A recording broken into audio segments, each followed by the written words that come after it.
So I'm Rick Payne. I teach in the anthropology program at the U. I'm an archaeologist. I'm mostly a Mayanist. So for you who've been to Yucatan, I don't really work in Yucatan. I work more in Guatemala and Honduras most of the time. But I've spent a lot of time in the area. When I was younger, you can't do it now, but we used to drive to Honduras and drive through, and we'd always stop in Oaxaca because it's, well, you'll see why. A couple of people talked about weather. The weather will be great. Actually, you don't even need to. So it will probably never get over about 85, but in the daytime we'll probably never see a daytime high less than 75. Nights will be cool. It's very dry, and so it will feel cool at night. You'll definitely want a wrap of some sort for at night. But while it could potentially get cloudy, sometimes they get these little cloudy systems that come in that'll make it cloudy for a couple of days this time of year. But it very, very rarely rains. I mean, almost never at this time of year. And so the weather will be delightful. The food will be amazing. This is one of the great food cultures of the world. You will see. The mezcal is an experience. You'll discover that everyone won't come back with it as their favorite alcohol, but some will. And yeah, it will be good. This is a deep, wonderful culture. I mean, you've got something on the order of, we'll be looking at, 4,000 years of indigenous culture. And Oaxaca had a cathedral before the Pilgrims landed. I mean, this is an old colonial culture and a beautiful colonial culture. And so, yeah, I don't think anyone is going to regret having seen Oaxaca. It's an amazing, amazing place. So I'm going to, like I said, I'm going to geek us out a little bit tonight and talk a bit about the main indigenous culture there, and mostly the archaeology. So there are actually, Oaxaca is loaded with indigenous groups. And so I can't even remember how many indigenous languages are spoken in Oaxaca, but it's a lot. But in the valley itself, there are two main groups.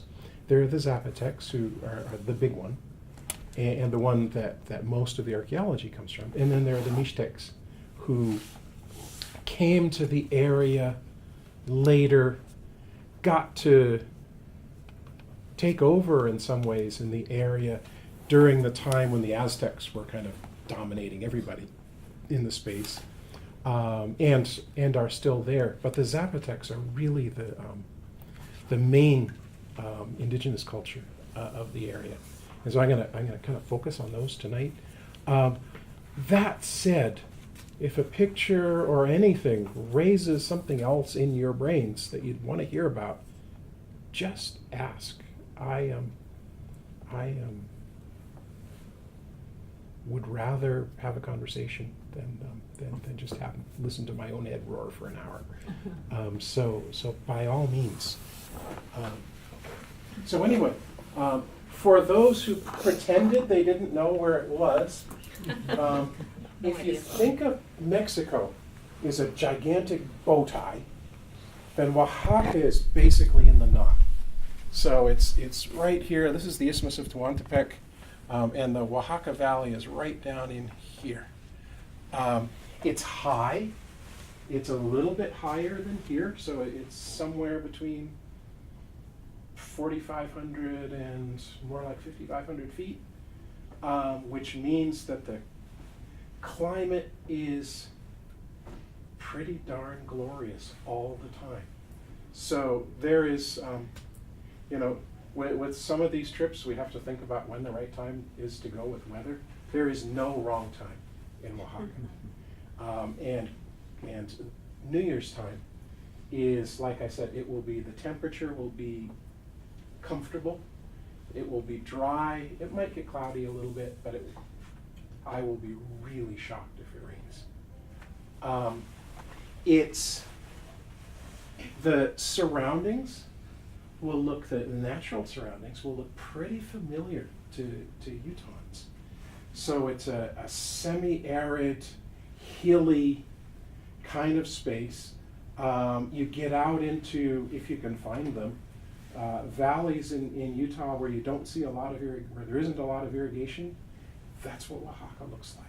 I mean, it doesn't have the sharp mountains that we have, but the lower mountains, very, very similar. No one will be thrown too much by the weather. I mean, the weather in Oaxaca in January is the weather in Utah on Mother's Day. Just glorious. Anyway, so this is just a little close-up. So the valley is kind of Y-shaped, and historically, what happens is all of the light space is drained and flat and good for agriculture, and all of the settlement is kind of concentrated there. We're going to spend time, of course, we'll be in the city. I'm going to talk about San Jose Mogote, but we're not going to go there. It's an early center, but two places that we're going to spend each about half a day. One is Monte Alban, which sits up on this great big hill. I'll show you a picture in a minute. Sits up on a great big hill overlooking the valley. It was the Zapotec capital from a little over 2,000 years ago to a little more than 1,000 years ago. And we're going to go on another day, and we're going to travel. So Monte Alban is this big political capital. On the next to last day, we'll go down to Mitla. Mitla starts out during Monte Alban time. So it's established while Monte Alban is a big deal, but it lasts, and Mitla was still occupied, was still a really essential religious center for both the Zapotecs and the Mixtecs when the Spanish arrived. And so they saw it running.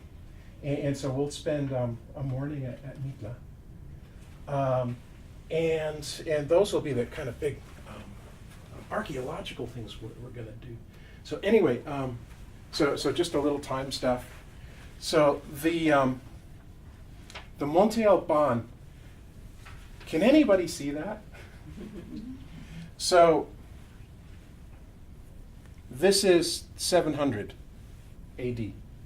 The stuff that we'll be looking at that you'll be able to see, even though Monte Alban dates way back further than that, most of the constructions that we'll see at Monte Alban date kind of from about 400 to about 800. Because the earlier stuff has later stuff built over the top of it. And so we'll spend some time looking at that. Mitla, like I said, really established kind of around here and occupied right into when the Spanish arrived. The Spanish will arrive, see, I'm going to avoid that camera the whole time.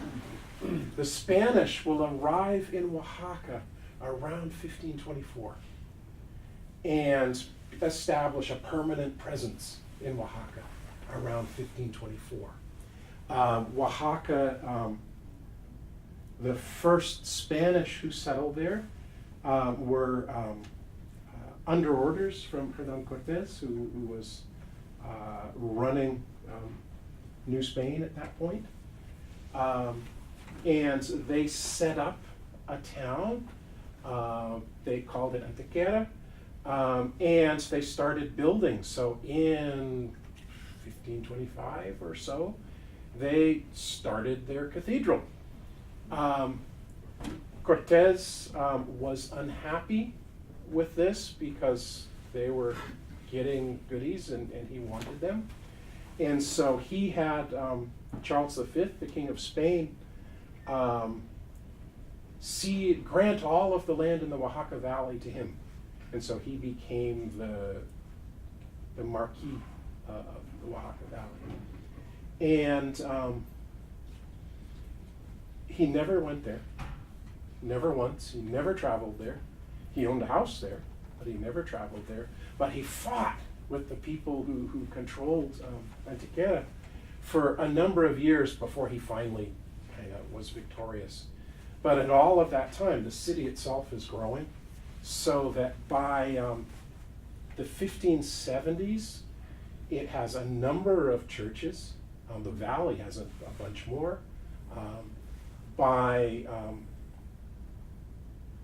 Like I said, by the time the Pilgrims arrive in Plymouth, I'm from Cape Cod, so I think about them. The cathedral is well, they never stopped building it, but it's essentially finished. The layout of the streets, the early architecture of the city is finished. It is a real town by 600, with real government, real paved streets and permanent fancy homes and all of those things. It is a real going concern before anyone is living in any of the places that will be the United States, with the exception of a little bit of Florida. Anyway, taking off very early. Okay, jumping way back then in time. Is that thing listening to me? No? Good. The Zapotecs are one of the early groups that creates a writing system. We don't have a lot of it because they didn't have the kinds of really serious writing on pottery and writing on the kinds of things that preserve archaeologically habits that the Maya, for example, did. They wrote most of what they wrote on bark paper, but we do have a few pieces that are in stone. They wrote primarily about politics, a little bit about religion, but mostly they wrote about politics. And it looks kind of like this. And so you've got dates. This is a symbol that says somebody, I can't remember who, is a first son.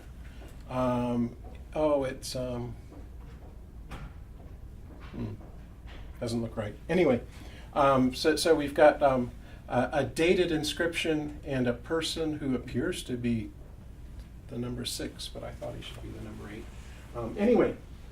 So they wrote, they produced a lot in the way of interesting art in the time. They confounded me in that they really were well, I think it's other archaeologists who are confounded, but let me show you something, okay? So this is a jaguar, right? And I think that's fairly clear, right? You can kind of see the clefted mouth and the fangs and the cat-like sitting position and the scarf, and all of those things that make it a jaguar. Its ears are a little round, but it's clearly a jaguar, right? This guy is clearly a bat. You can tell because it's got that little feline mouth, and it's not wearing a scarf, and it's sitting in a different sort of position, and it has no wings, and so it's really obviously a bat, right? No. This guy is a bat too. Anyway, you could tell he's a bat, right? Because he's got the fangs and he's got all this stuff. And the archaeologists working at... I am an archaeologist who works in dirt. I am not good, clearly, at interpreting art because I can't tell the difference between a bat and a cat. But anyway... The traditions in Oaxaca, the Zapotec traditions in the way of art, translate all the way to today. So you have traditions in weaving, traditions in specific sorts of designs that maintain. So just the modern Zapotecs, though, they can tell the difference. So this is a cat, according to modern Zapotec artists. And I agree with them. And this is a bat. And I think they're better at it, right? I mean, we're working towards something that we can really understand. So anyway, we've got a deep artistic tradition. We've got, here's some more. So this is from Mitla, which is a place that we'll be visiting. And what I want you to notice is all of this stuff up here. Right, so this is all inlaid stone. So it's all the little pieces that are tenon into the side of the building. And in their time, the stones that are sticking out were all polished, so they were all shiny. And they were embedded in plaster that was painted red. And so this would have jumped out in a way that it doesn't now. But the patterns, so the patterns in here, these persist. So if you look here, this is just some more, the same kind of thing, also at Mitla. And again, if you could have seen it in its time, this would have all been red back in here with a little layer of plaster over the top of it. But then you look at contemporary Zapotec weaving, and the patterns that were used in places like Mitla, they persist, and they have they continue to have meaning. They continue to have interest for Zapotec people. Another kind of pan-Mesoamerican thing that the Zapotecs have, like I said, stop me anytime.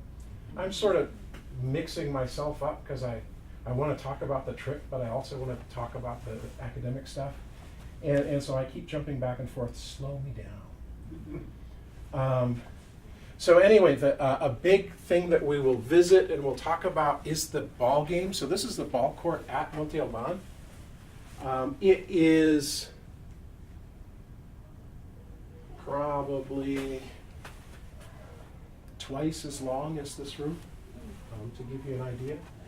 The ball game, and I'm going to talk about it a little bit now because it'll be harder to hear when we get there.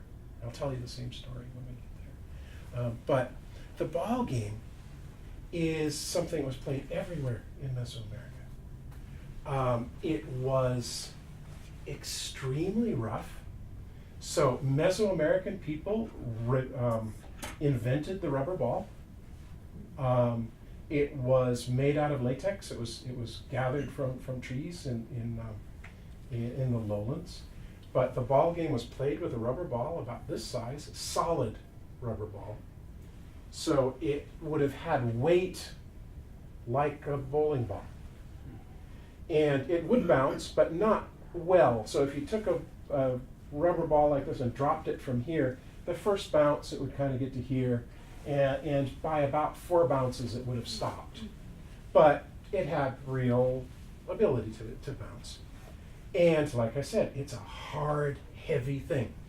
And so the goals of the game are either to get the ball into your opponent's end zone, which we understand, or in the ball court would have had markers up at the top initially. So in some places these are rings, in some places they're just little markers, some places they're heads and different kinds of things. They're gone here. You can see the plastering. But anyway, the other goal is to get it up to touch one of those. And that was a higher score than getting it to the other end. You did this using not your hands. So you could touch the ball with your shoulders. You could touch the ball with your hips, which is the main place you tried to touch it. You could touch it with your legs, but it was going to hurt. You probably could touch it with your head, but you'd only do it once. And so you're playing it. It becomes this sort of combination, right? It's kind of football, and it's kind of basketball, and it's kind of hacky sack, except you're playing it with a bowling ball. And it has all sorts of, in other groups, we don't know what the Zapotecs, but it has all sorts of ritual importance to the Maya, for example. And it was much more familiar to us. It was a big spectator sport. for the Aztecs. So the Aztecs would gamble on the game. They had professional players. And we have artistic records of this that show the results of the game. And so in one Aztec document, you've got a whole series of pictures that are ball players. And at one point they're playing the game, but at other points they're kind of between innings. We don't know what they called it. And they're getting fixed. So you're all probably way too smart a group to have seen the Rocky movies. But the pictures of ball players between in rest periods, whatever they are, look like Rocky in the later stages of all his fights. And so you've got people and they've got big bone needles and they're sticking them in their foreheads to drain stuff off of their foreheads, and they're sticking them in their arms to drain the blood off their arms. It was clearly just a very, very rough game. But the Aztecs were barbarians just like us, and they loved it. So anyway, we'll see this and we'll talk more about it. Yeah, please. Were either the winners or losers sacrificed? The sacrificial thing that we know about is among the Maya. So the Maya did a...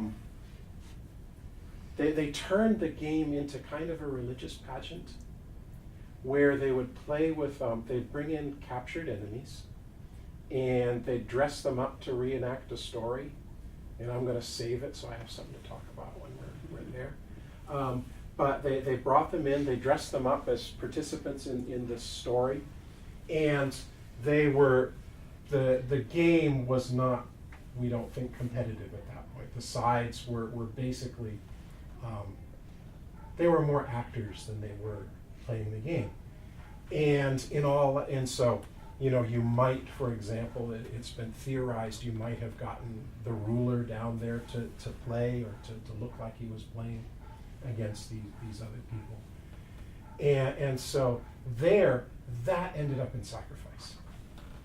And we got pretty darn good information that shows that ended up in sacrifice. It didn't among the Aztecs. For the Aztecs, it was pure spectator sport and pure, I mean, it really was just like the NFL. People wanted to gamble on it and they wanted to watch it. And if they could have had fantasy leagues, they would have, because the Aztecs loved to gamble. The Monte Alban, we don't have a record to tell us how much it resembles one or the other of those. So in the Maya case, we have a written and artistic record that shows us the pageant side. In the Aztec case, we have written records that show us the sport side. We have neither at Monte Alban, except that we have it's contemporary with the Maya, and it's spatially closer to the Aztecs, or the Aztecs' predecessors. And so it really could go either way. And that's one of the problems with archaeology. You look like you have a question. Okay. I'm having a hard time with perspective on that stadium. I mean, are those ridges, are they actually the roads? No. So these are the sides of the court. People would have watched from up here. They would have watched from the top. And where I'm taking the picture from, there's another elevated space where people could have watched from. So a person standing in here, that's too big. This is, now it's listening to me, isn't it? A person standing in here in the foreground would be about as big as this can. So what were the ridges for? So the ridges were covered in plaster. So they're part of the construction. If you look down here, you can see some remnants of the plaster. It would have been a smooth side at the time. It's just worn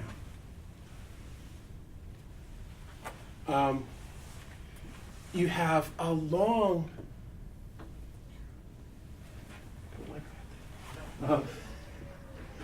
Just wait a minute. It's going to start trying to sell me stuff. Unplug it from the... It is unplugged.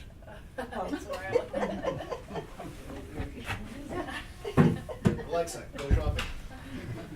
So anyway, this is from San Jose Mogote, the site I told you we're not going to go to, but it's the beginning of some political art that I wanted you to get to see in pictures initially. So in Mesoamerica, we have a long history of using pieces of art to brag about military victories. And you have some real conventions in that. So all over Mesoamerica, when you wanted to show a captive, you did a couple of things to them. You presented them nude. Sometimes the Maya would stick a loincloth on them, not out of any modesty, but when they did, it was because the person was important and they'd write their name on the loincloth.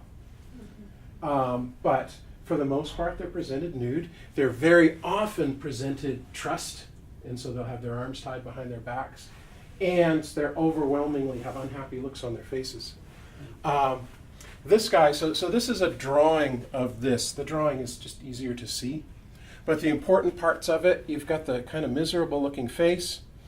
You've got the nudity. You've got his name.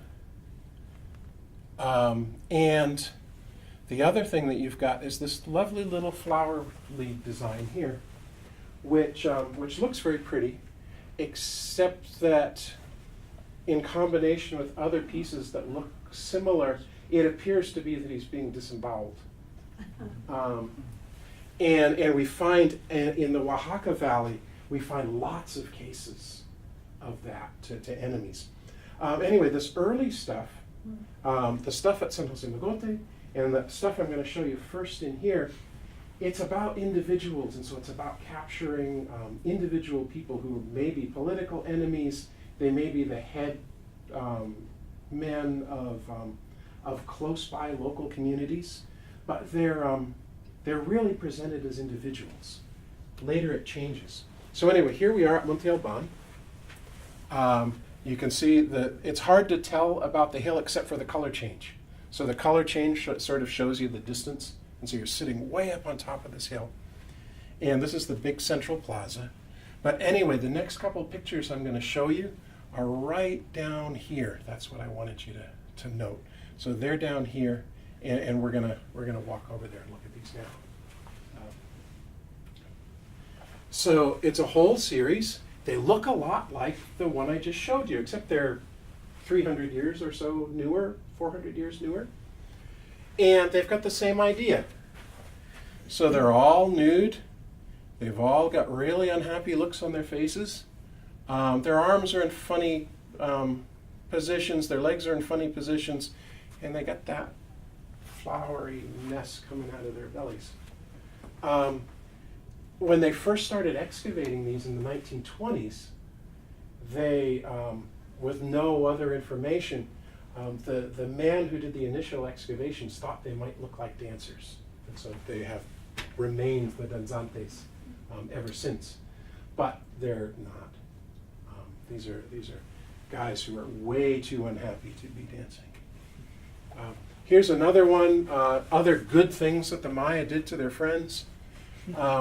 So this guy is clearly more important. He's got a nice pectoral on. He's got ear spools. But he's also nude. He also has a really unhappy look on his face. And in this case, it appears that perhaps he's been mutilated. I hope everybody already had dinner. Are they dead or No. process of dying, I think they're in the process of dying. I think they're being tortured before they die.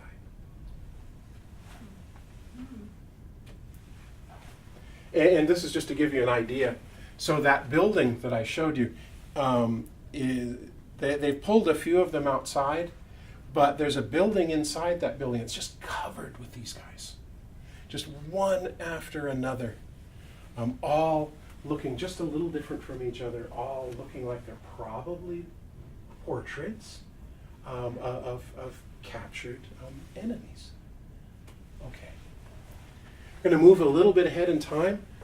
So we are now, we're in the central plaza still. The things that I just showed you, they're out of the picture, but they're over here. And now we're going to look at this building right here.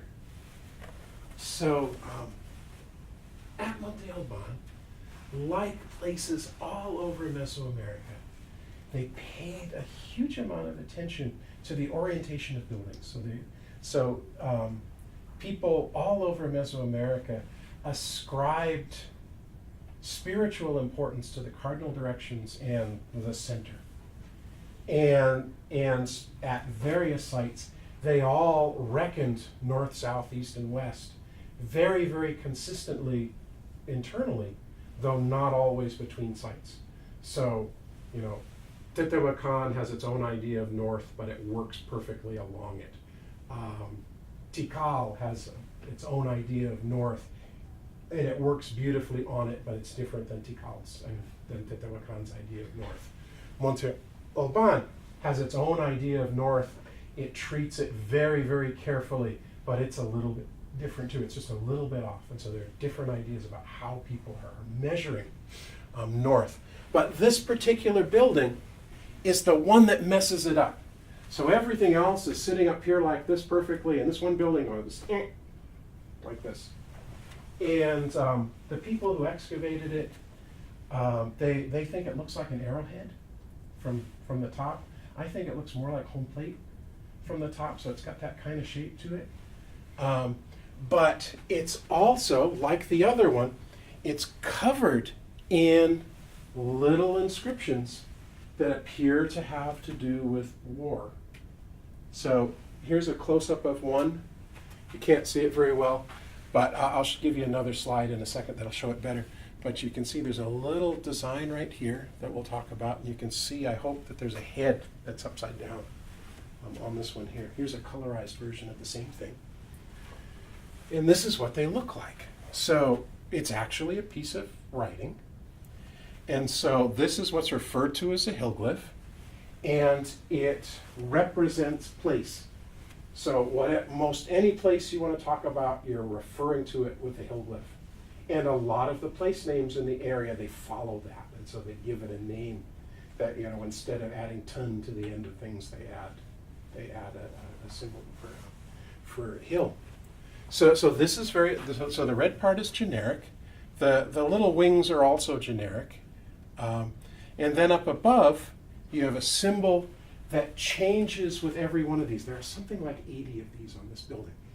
And every one of them has the same hillglyph, but every one of them has a different glyph on the top. In this case, it kind of looks like a little hut with an X through the front of it. I have no idea why.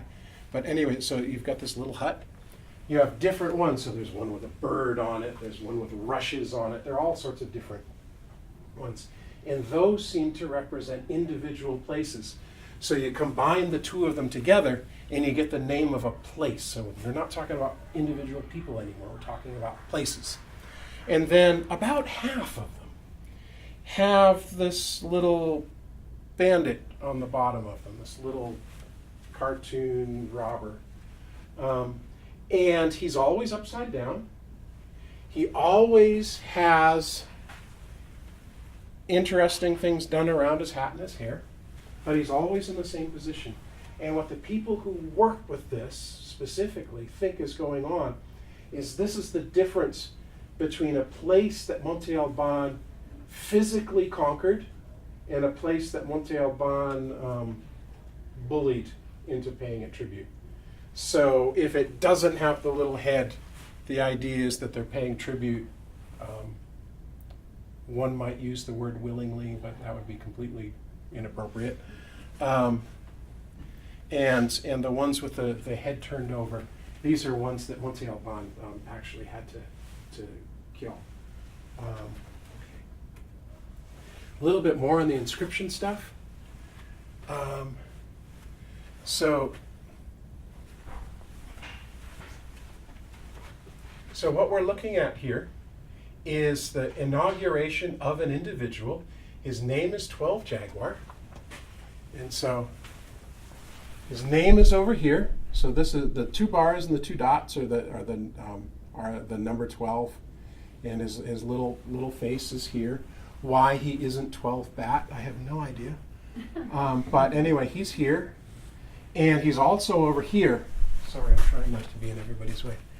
So he's sitting on a throne. So the throne is here. The throne is covered in a spotted pelt. He's sitting here. He's wearing an outfit that includes animal claws over his arms, again showing us who he is. And what this is about, the whole text is about, is him taking office, taking position. And he built around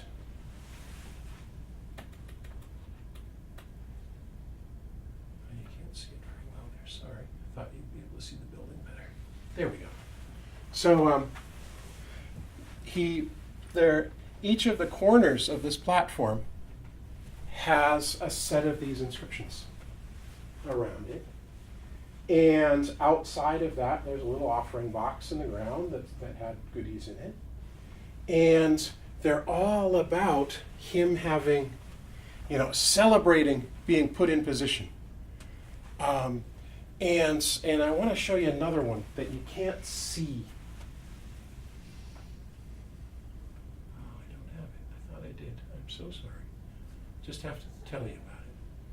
So on one set of these plates, and unfortunately they you can see castings of them inside, but they did a really interesting thing, and we don't exactly know why, but it produces all sorts of interesting conjecture.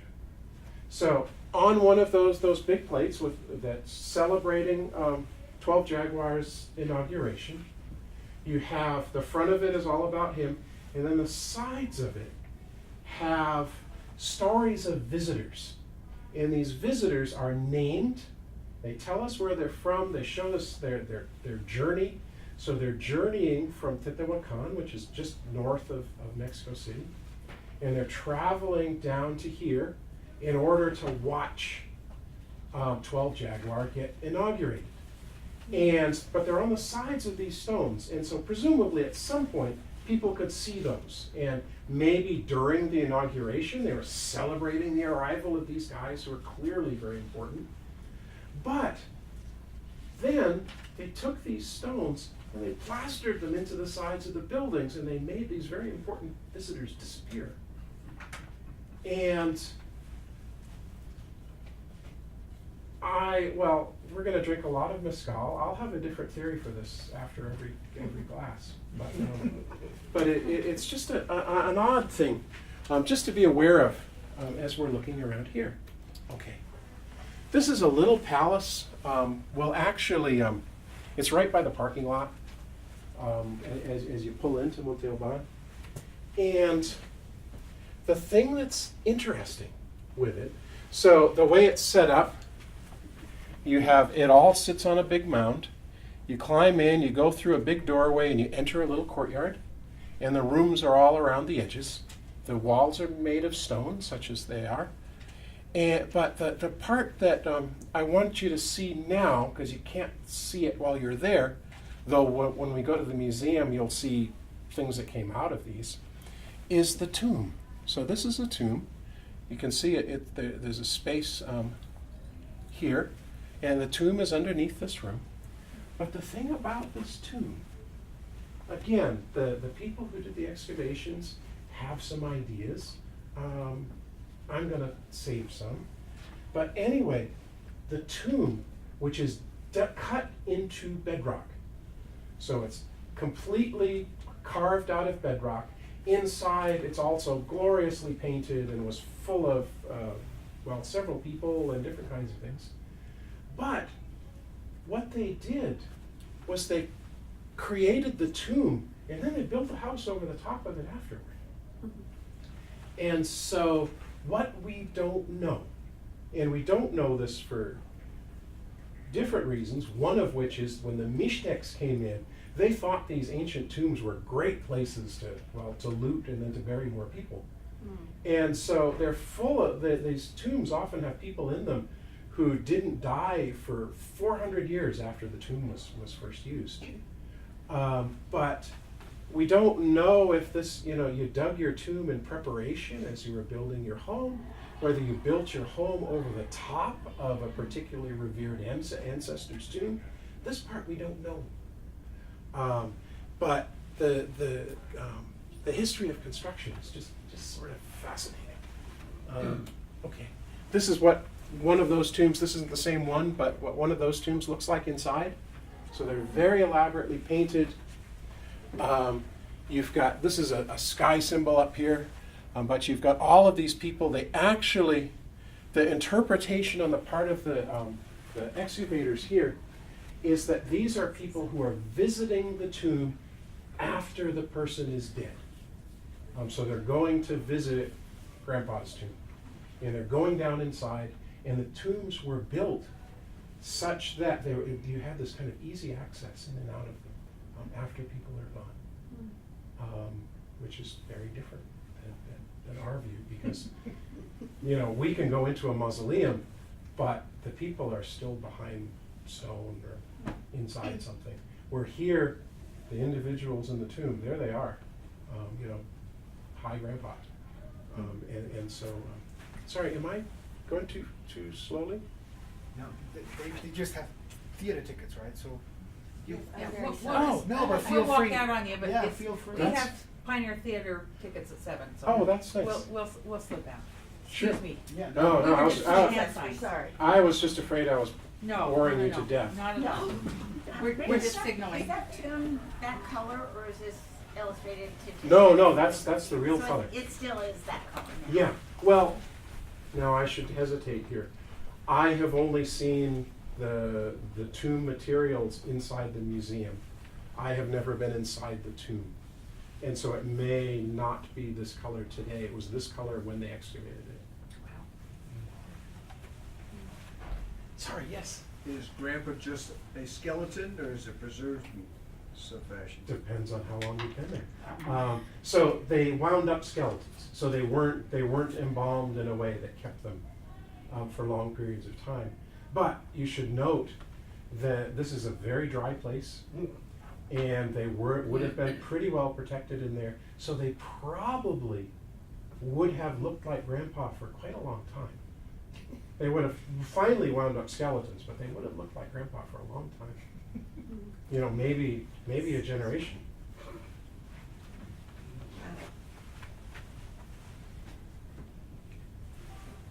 So this is a guy that we think was buried in a tomb.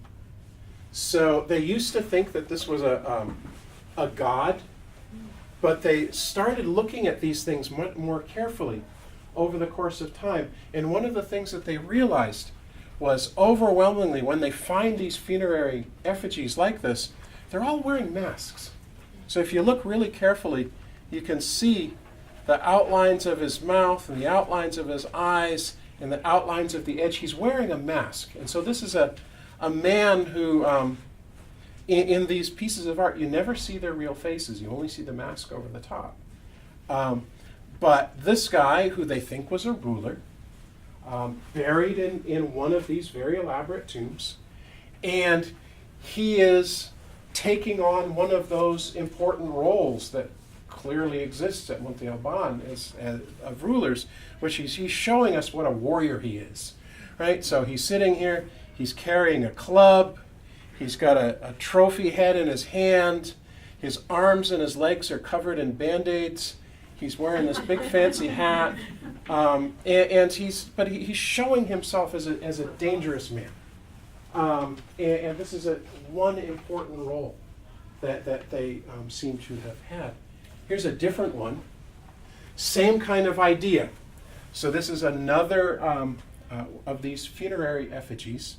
In this case, and again, another one that they used to think was a depiction of the god Coquillo himself, except that now we're pretty sure this is a man wearing a mask. And so you can see his pretty human body. You can see the outlines of the mask. You can see the holes for the eyes. And it really appears that this is a person representing the deity.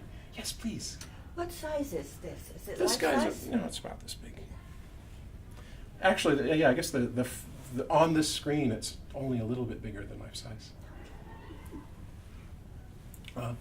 Anyway, Coquillo is a really important deity, probably the most important deity for the Zapotecs. Oh, I'm getting you. I'm so sorry.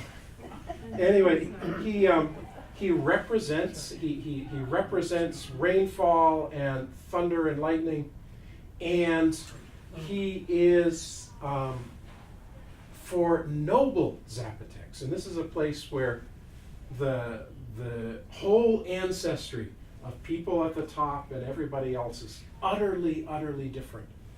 So normal people, when they die, because they're just humans, they go to this dark, damp place that people all over Mesoamerica went, and they called it different names in different places.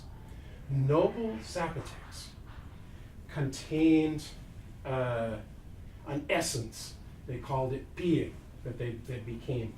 And when a noble noble Zapotec died, his essence became a vapor, and it floated up into the sky and became part of the clouds in the sky, where he was communing with Coquillo.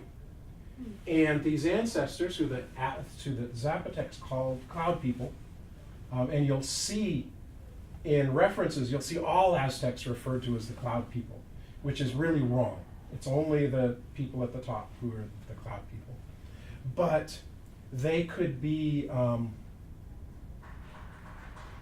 communicated with by their descendants. They could do favors for their descendants, so they could help, especially with weather and things, with their descendants. And this, they think, is one of the reasons why you could go down inside those tombs. And it's also why these tombs, they frequently had chimneys is too big a word.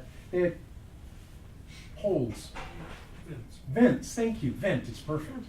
They had vents that led to the outside, and the idea was that the cloud essence of these departed ancestors could depart. And they'd wind up with Coquillo in the sky, and they would be part of this life after death sort of setting, where they were rid of all of us dirty regular people. Rick, is this carved out of stone? Was that? No, this is pottery. Oh, it's pottery. Yes. The real marker for Coquillo, there are lots of other things that you can see with him, but the big thing is he's got that gigantic forked tongue, just always.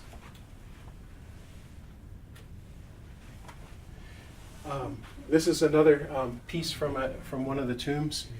In its time, it was undoubtedly much better covered with the turquoise mosaic. The turquoise came from up here, so the turquoise in all likelihood came from New Mexico, and was traded all over Mesoamerica. Had great value. But that says jade. Yeah, but most of it is turquoise. It looks like turquoise.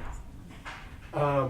They used a lot of jade too, but I typed that, and I have no idea why, because it is absolutely not jade.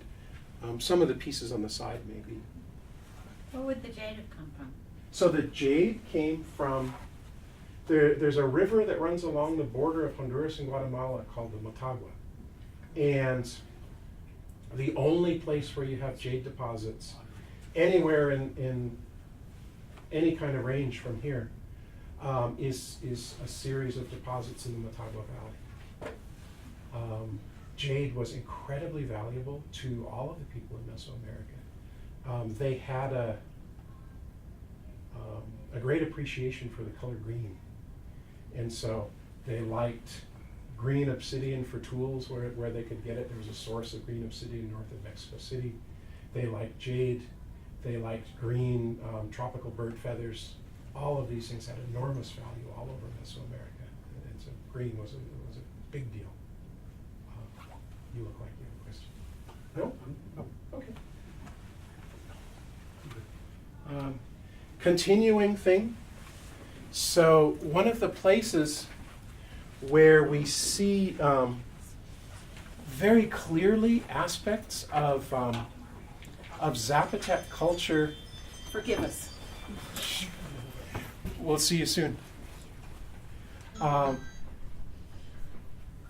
Where that's all right. Where you see this is in temples. So the temple layout, which is unique to the Zapotecs around Mesoamerica, continues from Monte Alban time right up to when the Spanish arrive. And so I'll show you the Mitla one in a second. But anyway, what you had was you had some sort of platform, didn't have to be very big. In Monte Alban, some of them are pretty big. So there we do have a person. So here's a guy right here. So anyway, what you did, you made offerings. So members of the public made offerings for sacrifice. So they would bring quail or they'd bring other sorts of things for sacrifice. And they would approach the temple and they'd come to the outside, this columned area, which was open to the world. And a priest would meet them there. But then inside, you had a second room. And in the second room, which was completely walled off and invisible, it had, in some of the ones in Mitla, it have a whole courtyard in there. So there's a whole kind of apartment in there. So you've got rooms around a central court.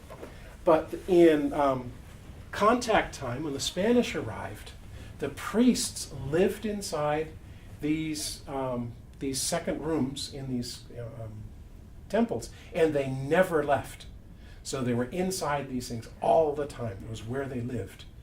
And so the person would bring the objects for sacrifice, then the priest representative would bring them back inside the apartment or the room in some of these cases.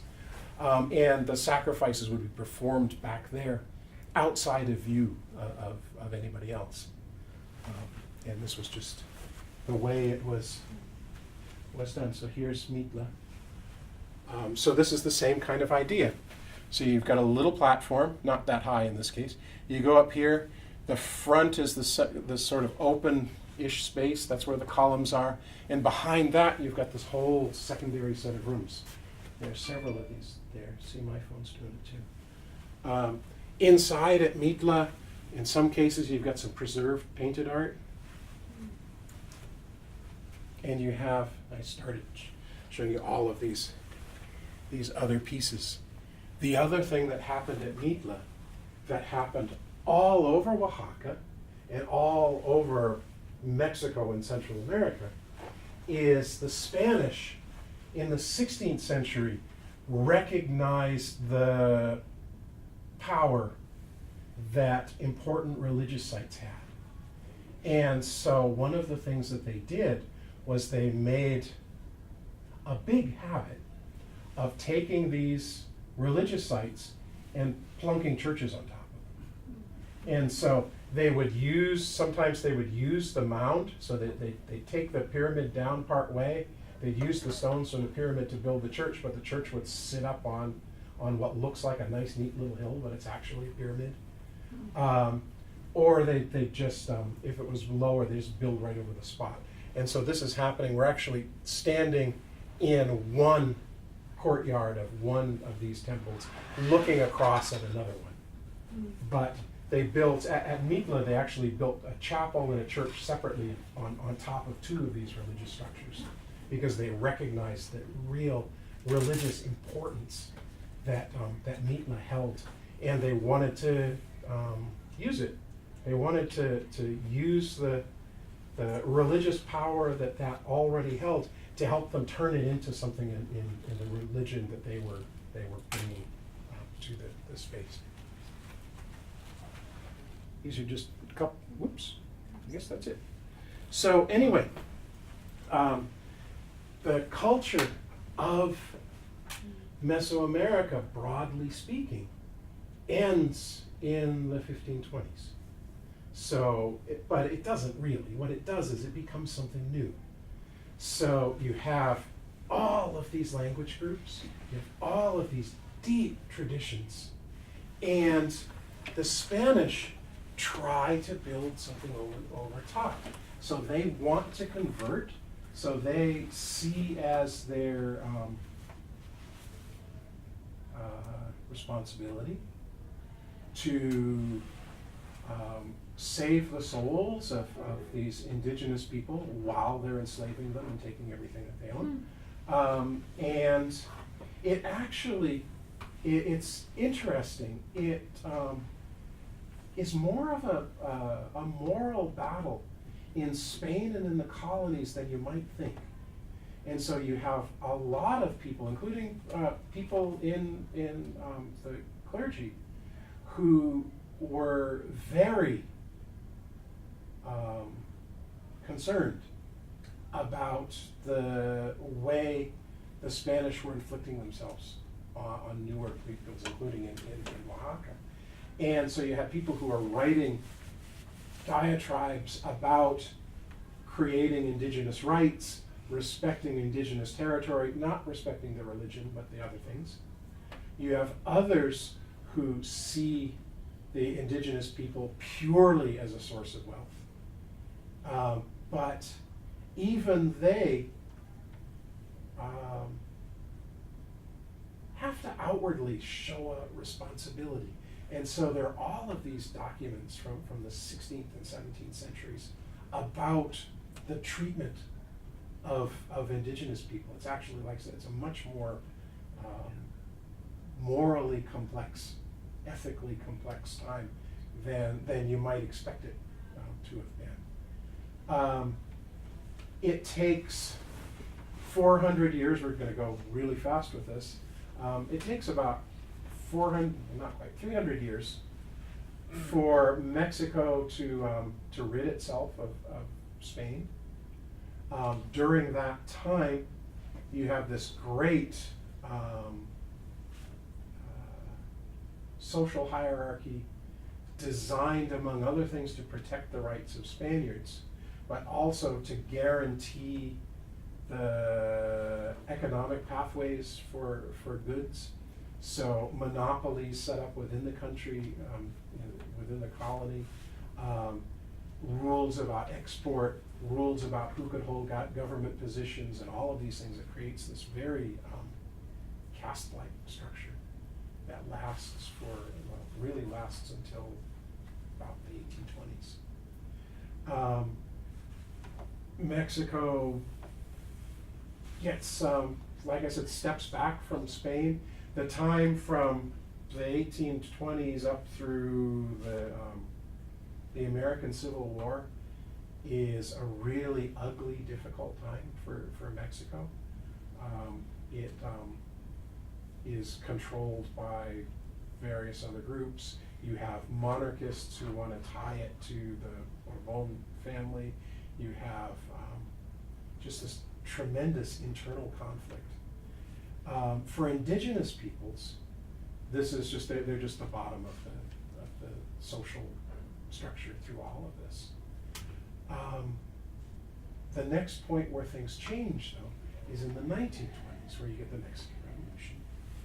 And the Mexican Revolution, oh, and I should say, in Mexico's early wars of independence, indigenous peoples played a significant role. They fought, especially in the north. But anyway, when after the 20th century Mexican Revolution, the political structure, the PRI, the party that will control Mexico, basically from the revolution up until, a decade ago, they see a certain value in indigenous people. But one of the things that they want to do is they want to create, and they make this a very explicit thing, is they want to create a Mexican identity, a single Mexican identity. And so they adopt a lot of the art, a lot of the craft, a lot of the kind of stereotypes of indigenous people in Mexico. But they basically try to treat it all as one. And so they create this whole idea of the Mexican indigenous person. And they blend that with a culture that comes from colonial Spain, and they try to create this identity. And on the good side of this, the pre-government throws all sorts of resources at indigenous craft and things like that, except that they kind of separate it from the local groups. And so it becomes Mexican craft rather than being Yucatec craft or Zapotec craft or Nahua craft or whatever. And it all just sort of gets jumbled in. When the PRI fell, this all changed, and so the next generation of Mexican political control went back and recognized the indigenous groups and started to see them as individuals. It gave them a lot more, and you can see this in Oaxaca, including at the museum at Motelban, a lot more local control over how they presented themselves. So how they presented themselves to themselves, but also how they presented themselves to tourists and to the outside world. What was the time period? Starting in the 1990s. And so they kind of got their individuality back, but then they took away all the money at the same time. So they kind of made them independent, but they really made them independent. And so they kind of, in a lot of parts of Mexico, the local culture got more recognized, but it also got starved. Oaxaca is really fortunate, I guess, in that the Zapotec culture is very materially interesting. And outsiders have a lot of appreciation for it. So we appreciate Zapotec weaving. We appreciate the alegrías, those kind of crazy animals that I showed you a couple pictures of, which are a traditional craft that dates all the way back to like the 1960s. I mean, it's not ancient at all. But the indigenous pottery and all of these things, Oaxaca, the Zapotecs have been better than a lot of groups at successfully marketing their culture. And more successful than others. You see this in some of the villages that we'll visit. But the other thing to note is, in spite of that, in spite of Oaxaca's incredible cultural richness, it's just, I think of all of the Mexican states, I would call Oaxaca the richest.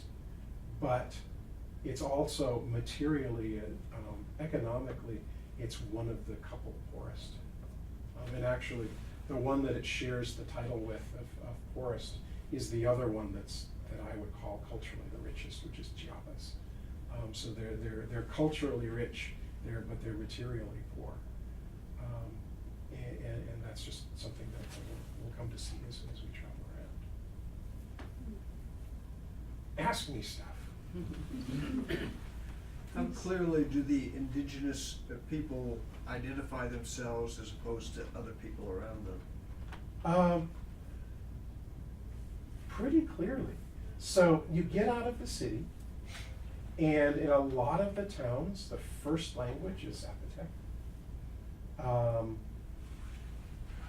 When I first started traveling through here in the 1980s, you got outside of town, and a lot of Zapotec women didn't speak Spanish.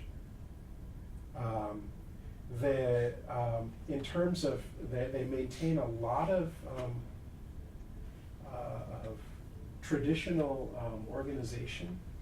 So, for example, and the PRI really tried to wreck this, but the Zapotecs have a system for community service that's also kind of for economic leveling.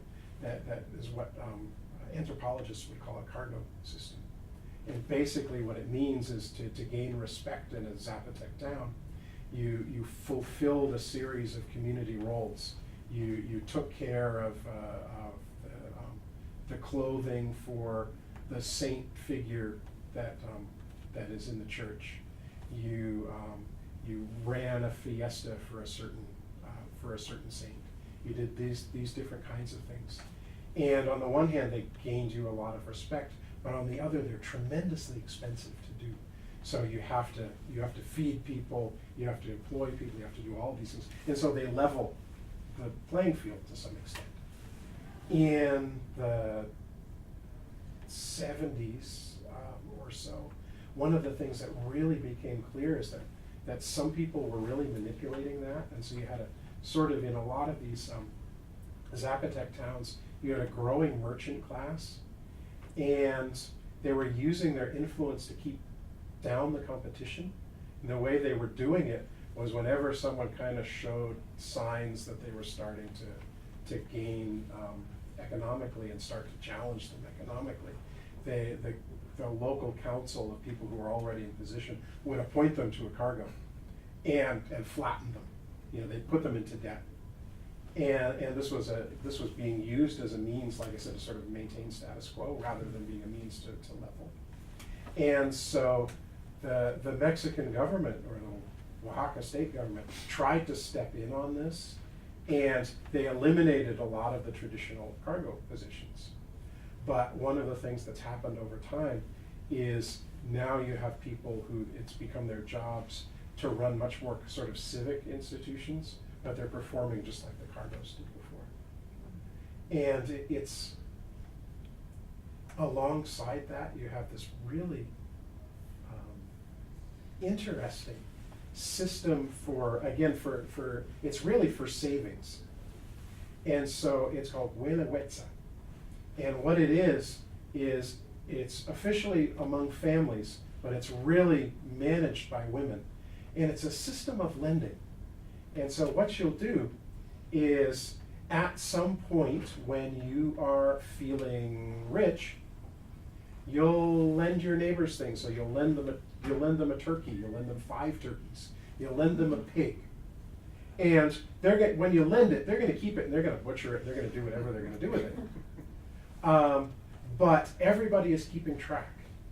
And so everybody knows you do these kinds of things when you are trying to work on your position, but it's also a means of being able to do bigger things, whether that bigger thing is to hold a wedding, or whether it's to get labor to do something around your home. So what you do is you lend this stuff out over the course of time to all sorts of people around you, your family, your people, all sorts of people around you.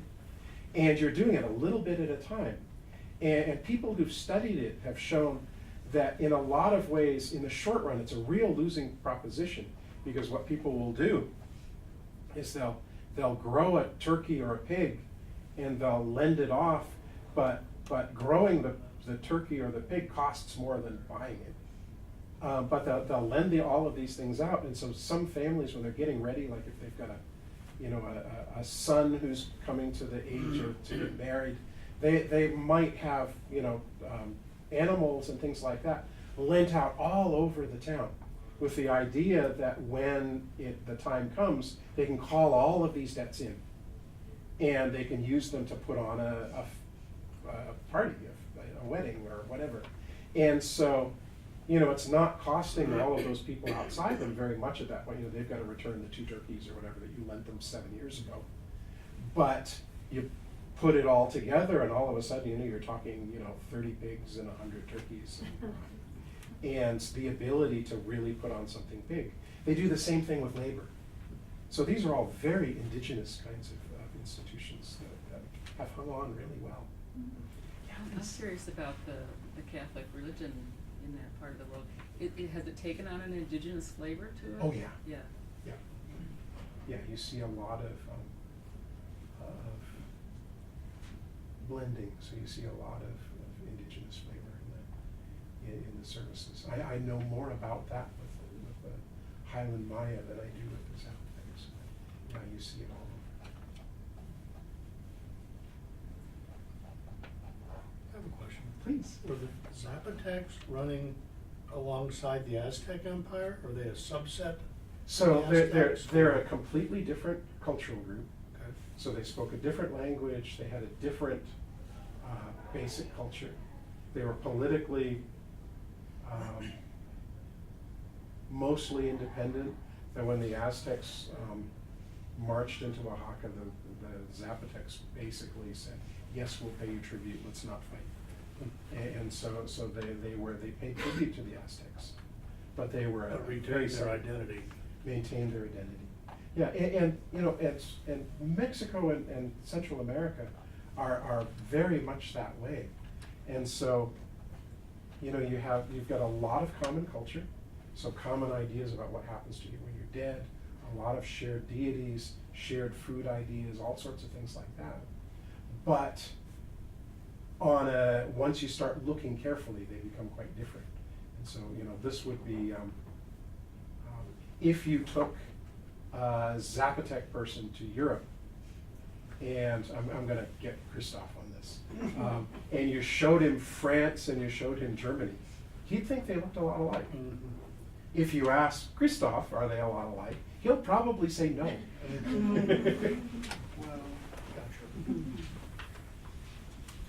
And so you know, there are levels. So this is a common culture on some broad level with a lot of individual cultures inside. What about their educations? Today? Now and in the past? Okay, so You said that they're a poor culture, so I wonder. yeah, so you're seeing in the last generation or two, you're seeing a lot more emphasis on education. So again, going back to the 1980s, in the 1980s, it was very rare for a Zapotec woman to have gotten beyond what we would think of as grammar school. Very rare, and a lot of Zapotec women didn't go to school at all. Zapotec men, a little bit more, depending on their social position.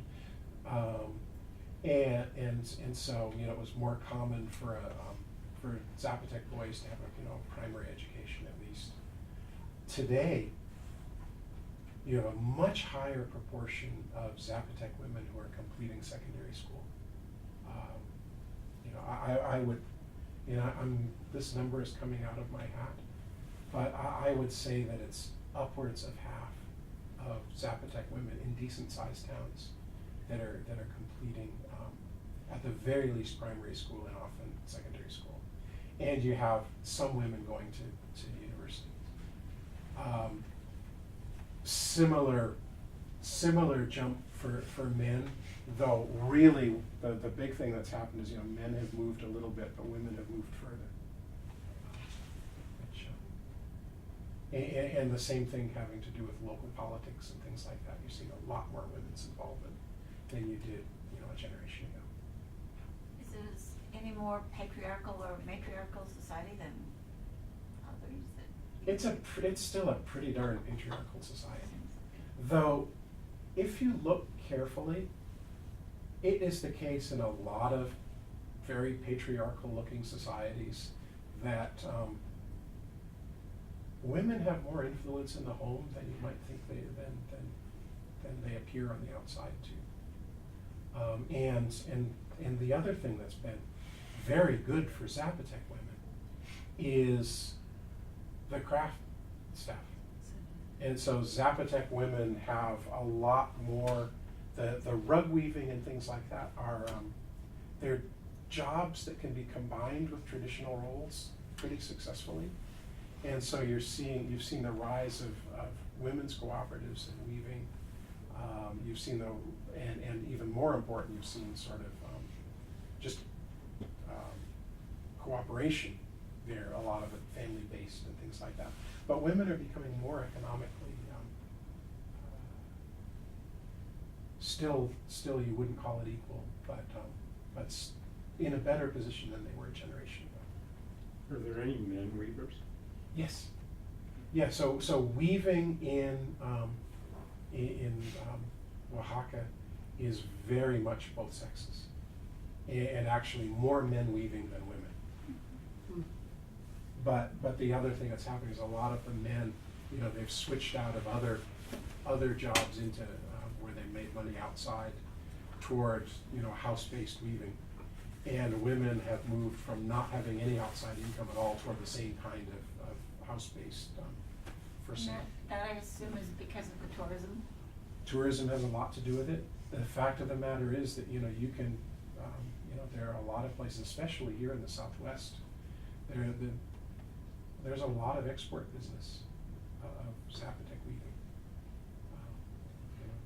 There's an awful lot of, there are an awful lot of Navajo rugs out there that are actually Zapotec. Yeah. How would you tell? Traditionally, the biggest difference that I know is the Navajo finish their ends and the Zapotecs have a fringe. Oh. So are the Zapotecs wool or are they cotton? They're wool. Okay, and where did they get their wool? Most of it is local.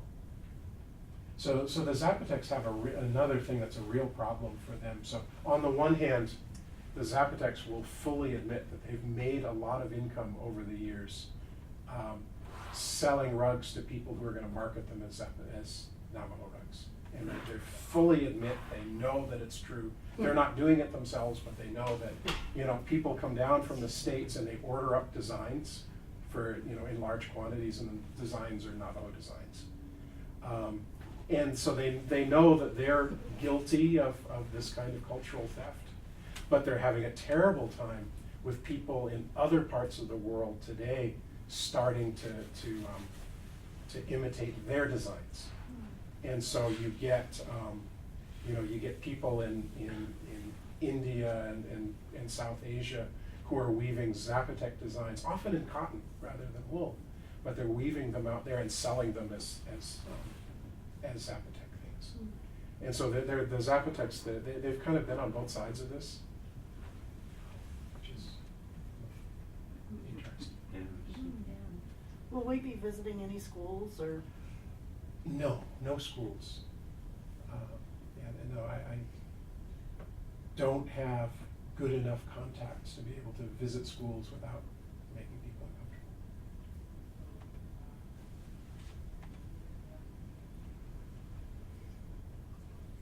uncomfortable.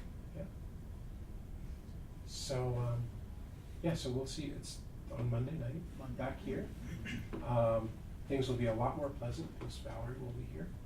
She's a way more pleasant person than I am. We'll do a lot of the practical stuff. So we'll talk more about things you might want to bring, itinerary, all of that stuff.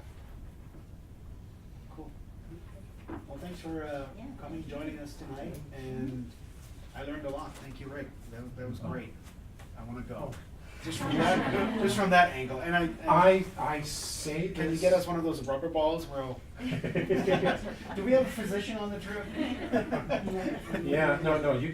So the rubber balls came from the Gulf Coast. They were traded up, and they're a scary piece of. So the one that's up in the Maya exhibition that's very accurate. If you haven't been up there yet, go to the Maya exhibition up at the Natural History Museum, just up the street from here. Yeah, they won't let you bounce it, but they've got it mounted, and you can sort of feel the weight. Yeah. Cool. Thanks, Rick. One more thing, if you haven't sent me your photo, I can take it tonight, or you can send me one, if you could please do that. We just like to put together a little picture book with your name and photo so that everyone can, sometimes it's hard for people to remember names, so it's helpful. You can study on the flight over. Yeah. It's been a- Just go ahead and take it. All right, thank you, everyone.